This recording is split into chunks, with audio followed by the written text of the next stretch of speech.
Alam mo ba ang mga pinakanakakatakot na bahay sa Pilipinas? Number 5, Diplomat Hotel, Baguio. Dating kumbento, ngayon, tahanan ng mga kaluluwang hindi matahimik. Number 4, Lateral White House.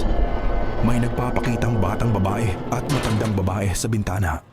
Number 3, ang bahay ng White Lady sa Balete Drive. Sumasabay sa taxi, bigla na lang nawawala.